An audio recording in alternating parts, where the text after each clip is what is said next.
안녕하세요. 카이성형외과 가슴성형센터 조영현 원장입니다. 오늘은 가슴 수술을 왜 다들 크게 하라고 하는지에 대한 얘기를 좀 해보려고 해요. 저한테 상담을 오시는 분들이나 아니면 수술을 받고 나신 환자분들도 자주 하는 얘기이시고, 주변에서 수술한 사람들 얘기를 들어봤더니 무조건 크게 하라고 하더라 하는 그런 얘기들을 하시는데, 반은 맞고 반은 틀린 얘기라고 생각하시면 돼요.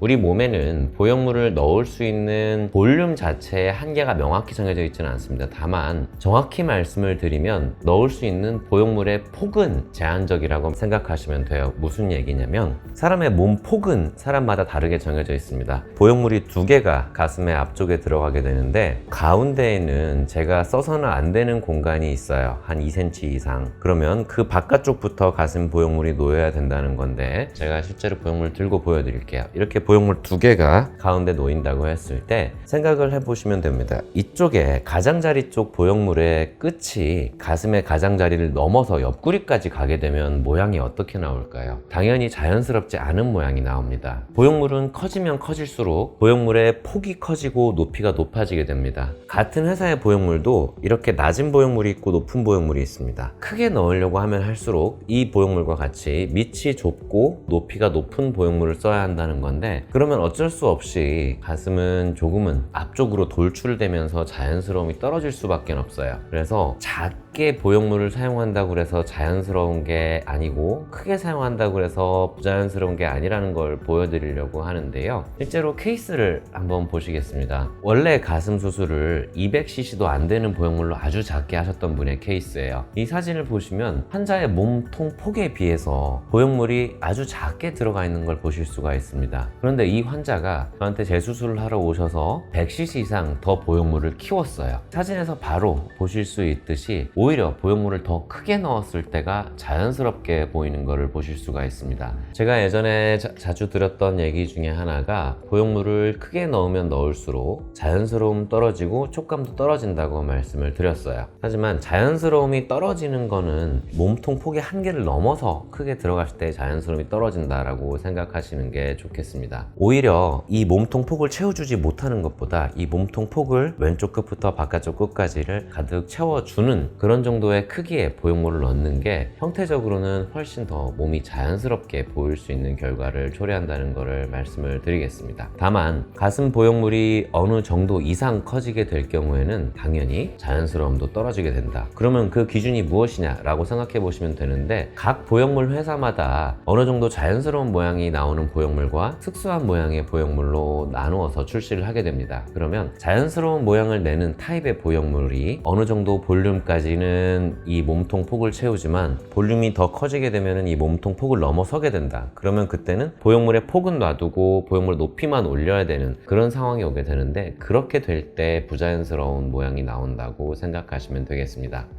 이상입니다. 감사합니다.